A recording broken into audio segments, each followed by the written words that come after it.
Zinedine Zidane. Nama yang identik dengan elegansi, visi, dan kejeniusan sepak bola. Lahir di Marseille, Prancis. Perjalanan Zidane dari jalanan keras La Castellane ke panggung mega sepak bola dunia sungguh luar biasa. Dia bukan hanya pesepak bola, dia adalah seorang seniman, melukis mahakarya dengan kakinya.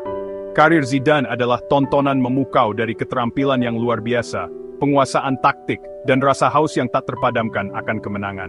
Sentuhannya sehalus beludru, umpannya tepat sasaran, dan visinya seolah menentang hukum fisika. Dia bisa mengubah jalannya pertandingan hanya dengan satu sentuhan kaki, momen ajaib yang membuat para penggemar terkesima. Tapi kecemerlangan Zidane melampaui bakat individu. Dia adalah seorang pemimpin di lapangan, menginspirasi rekan satu timnya dengan komitmen yang tak tergoyahkan dan kecerdasan taktis. Lemari trofinya, yang penuh dengan penghargaan dan penghormatan menjadi bukti kesuksesannya yang tak tertandingi. Saat kita mempelajari perjalanan Zinedine Zidane yang luar biasa, kita akan menyaksikan transformasinya dari talenta yang luar biasa menjadi ikon global, meninggalkan jejak di dunia sepak bola yang akan bertahan selama beberapa generasi mendatang. Perjalanan sepak bola Zidane dimulai di lapangan beton La Castellane, pinggiran kota Marseille, yang lebih dikenal karena tantangan sosialnya daripada kehebatan olahraganya. Disinilah, di tengah blok menara dan jalanan yang sempit, Yazid muda, begitulah dia dikenal saat itu, mengasah keterampilannya, bakat alaminya terlihat sejak awal. Pada usia 14 tahun, potensinya terlihat oleh AS Cannes, klub yang menawarkannya jalan keluar dari kerasnya kehidupan La Castellane. Dia berkembang pesat di sistem junior Cannes, kecemerlangan teknis dan visinya membedakannya dari rekan-rekannya. Debut profesionalnya datang saat baru berusia 17 tahun, sebuah bukti bakatnya yang luar biasa. Penampilan Zidane untuk Cannes, meskipun singkat, menarik perhatian raksasa sepak bola di seluruh Prancis. Waktunya di French Riviera berfungsi sebagai batu loncatan, mendorongnya menuju takdir yang penuh dengan kehebatan. Disinilah legenda Zinedine Zidane mulai terbentuk. Namanya disebut dengan penuh hormat di antara mereka yang telah menyaksikan kecemerlangannya yang baru lahir. Perjalanannya dari jalanan Marseille ke jajaran profesional sepak bola Prancis adalah bukti dedikasinya, bakatnya, dan dukungan keluarganya yang tak tergoyahkan. Itu adalah perjalanan yang menandakan kebesaran yang menantinya di panggung terbesar sepak bola dunia. Pada tahun 1996, Zidane membawa bakatnya ke Italia, bergabung dengan klub kuat Serie A, Juventus. Disinilah, di jantung sepak bola Italia, Zidane berkembang menjadi pemain kelas dunia sejati. Juventus menyediakan platform yang sempurna untuk gaya bermainnya yang elegan. Dikelilingi oleh legenda seperti Alessandro Del Piero dan Didier Deschamps, Zidane mengatur lini tengah Juventus dengan keanggunan dan presisi khasnya. Dia memenangkan 2 gelar Serie A dan mencapai 2 final Liga Champions bersama Juventus. Penampilannya dengan seragam hitam putih mengukuhkan statusnya sebagai salah satu gelandang terbaik di dunia. Lebih dari sekadar trofi, waktu Zidane di Turin ditentukan oleh kematangannya yang semakin meningkat sebagai pemain. Dia menambahkan baja pada sutranya, mengembangkan kesadaran taktis dan disiplin defensif yang melengkapi bakat menyerangnya. Dia menjadi gelandang yang lengkap, mampu mendominasi permainan dengan kreativitas dan tingkat kerjanya. Masa 5 tahun Zidane di Juventus adalah periode pertumbuhan dan kesuksesan yang luar biasa, mengubahnya dari seorang anak muda berbakat menjadi ikon sejati permainan. Dia meninggalkan Turin pada tahun 2001, tetapi pengaruhnya terhadap klub dan para penggemarnya tetap tak terhapuskan. Namanya selamanya terukir dalam cerita rakyat Juventus. Pada tahun 2001, Zinedine Zidane melakukan transfer rekor dunia ke Real Madrid, bergabung dengan era Galactico bertabur bintang raksasa Spanyol. Tekanannya sangat besar, harapannya setinggi langit, tetapi Zidane, seperti yang telah dilakukannya sepanjang karirnya, menerima tantangan dengan tekad yang tak tergoyahkan. Dampaknya di Bernabeu langsung dan tak terbantahkan. Dia mencetak tendangan voli yang menakjubkan untuk memenangkan Liga Champions di musim pertamanya. Gol ini, momen seni sepak bola murni, mengukuhkan tempatnya dalam sejarah Real Madrid. Zidane terus mengatur lini tengah Real Madrid selama 5 musim. Dia memenangkan gelar La Liga lainnya dan Piala Super UEFA. Kemitraannya dengan Luis Figo, David Beckham, dan Ronaldo sangat menyenangkan untuk disaksikan, sebuah simfoni keterampilan dan kecemerlangan menyerang. Waktu Zidane di Real Madrid adalah puncak karir bermainnya.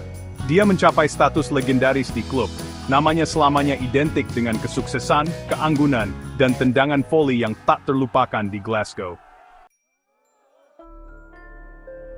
Piala Dunia 2006 di Jerman seharusnya menjadi laga terakhir Zinedine Zidane. Dia memikul harapan seluruh bangsa di pundaknya, memimpin Prancis ke final dengan serangkaian penampilan klasik. Final melawan Italia adalah pertandingan yang menegangkan dan ketat. Kemudian, di menit ke-110, itu terjadi. Zidane, terpancing oleh komentar dari bek Italia Marco Materazzi, bereaksi dengan sundulan kepala yang sekarang terkenal. Dunia menyaksikan dalam keheningan tercengang saat Zidane, sang maestro, sang seniman, mendapat kartu merah di babak terakhir karirnya. Citra Zidane berjalan melewati trofi Piala Dunia dengan kepala tertunduk, tetap menjadi salah satu momen paling ikonik dan kontroversial dalam sejarah sepak bola. Itu adalah akhir yang menyedihkan dari karir yang gemilang, tetapi itu tidak mengurangi warisannya. Terlepas dari kekecewaan di final, Zidane dianugerahi bola emas sebagai pemain terbaik turnamen. Dia pensiun sebagai legenda, kecemerlangannya di lapangan selamanya terukir dalam sejarah sepak bola. Setelah pensiun secara dramatis, Zidane menjauh dari sorotan. Dia menghabiskan waktu bersama keluarganya, dan mengejar hasratnya untuk melatih. Dia kembali ke Real Madrid pada tahun 2009, mengambil berbagai peran di Akademi Muda klub. Pada tahun 2014, dia diangkat sebagai asisten manajer Carlo Ancelotti, peran yang memberikan pengalaman berharga. Ketika Ancelotti pergi pada tahun 2015, Zidane dipandang sebagai calon pengganti potensial. Namun, mantan rekan setimnya, Rafael Benitez, yang diberi pekerjaan manajer. Masa jabatan Benitez berumur pendek dan tidak berhasil. Pada Januari 2016, dengan Real Madrid sedang berjuang, Zidane diangkat sebagai manajer. Itu adalah langkah berani oleh klub, menyerahkan kendali kepada pelatih yang relatif tidak berpengalaman. Namun, seperti yang telah dilakukannya sepanjang karirnya, Zidane menerima tantangan dengan keyakinan yang tenang. Dampak Zidane sebagai manajer Real Madrid sungguh luar biasa. Dia mewarisi tim yang kurang percaya diri dan kesulitan mendapatkan performa. Dalam beberapa bulan, dia telah mengubah mereka menjadi juara Eropa, membimbing Real Madrid menuju kemenangan Liga Champions yang belum pernah terjadi sebelumnya di musim pertamanya. Kesuksesan Zidane bukanlah kebetulan.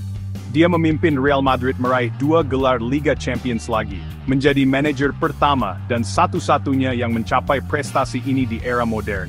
Dia juga memenangkan La Liga, Copa del Rey, Piala Super Spanyol, dan 2 Piala Dunia antar klub FIFA. Gaya manajerial Zidane dicirikan oleh kecerdasan taktisnya, kemampuannya untuk mendapatkan yang terbaik dari para pemainnya, dan sikapnya yang tenang di bawah tekanan. Dia mendapatkan rasa hormat dari para pemainnya, dan kekaguman dari penggemar setia Real Madrid. Setelah 2,5 tahun yang penuh trofi, Zidane secara mengejutkan mengundurkan diri sebagai manajer Real Madrid pada tahun 2018. Dia menyebutkan perlunya suara baru di ruang ganti. Kepergiannya meninggalkan kekosongan di Bernabeu, tetapi warisannya sebagai salah satu manajer terhebat klub telah aman. Dampak Zinedine Zidane pada sepak bola melampaui trofi dan penghargaan individu. Dia adalah ikon sejati permainan, simbol keanggunan, dan kecemerlangan teknis. Sebagai pemain, dia menginspirasi satu generasi dengan seninya di lapangan. Pengaruhnya terlihat pada banyaknya pesepak bola muda yang tumbuh dengan mengidolakannya, berusaha meniru sentuhannya, visinya dan kemampuannya untuk menentukan tempo permainan. Sebagai seorang manajer, Zidane membuktikan bahwa kecerdasan taktisnya sama tajamnya dengan kemampuan bermainnya. Dia menunjukkan bahwa kesuksesan dalam manajemen membutuhkan lebih dari sekadar kecakapan taktis. Itu menuntut kepemimpinan, empati, dan kemampuan untuk terhubung dengan pemain pada tingkat pribadi. Warisan Zidane adalah salah satu inspirasi, baik untuk prestasinya di lapangan maupun perilakunya di luar lapangan. Dia adalah panutan bagi calon pesepak bola, dan pengingat bahwa kebesaran sejati tidak hanya terletak pada bakat, tetapi pada kerendahan hati, dedikasi, dan hasrat yang tak tergoyahkan untuk permainan yang indah. Setelah periode istirahat dan refleksi, Zidane kembali ke Real Madrid untuk periode kedua sebagai manajer pada tahun 2019. Dia memenangkan gelar La Liga lainnya pada tahun 2020, tetapi meninggalkan klub lagi pada tahun 2021. Sejak itu, dia telah dikaitkan dengan berbagai posisi manajerial, termasuk tim nasional Prancis. Apa yang akan terjadi di masa depan untuk Zinedine Zidane masih harus dilihat. Namun, satu hal yang pasti, hasratnya untuk sepak bola menyala seterang sebelumnya. Apakah dia kembali ke manajemen atau memilih untuk mengejar jalan lain dalam permainan, pengaruh Zidane pada sepak bola akan terus terasa selama bertahun-tahun yang akan datang. Perjalanannya, dari jalanan Marseille ke puncak sepak bola dunia, merupakan inspirasi bagi kita semua. Ini adalah kisah tentang bakat, dedikasi, dan keyakinan yang tak tergoyahkan pada diri sendiri. Zinedine Zidane, sang seniman, sang maestro, sang legenda, telah meninggalkan jejak yang tak terhapuskan pada permainan yang indah. Dunia sepak bola dengan penuh semangat menunggu langkah selanjutnya.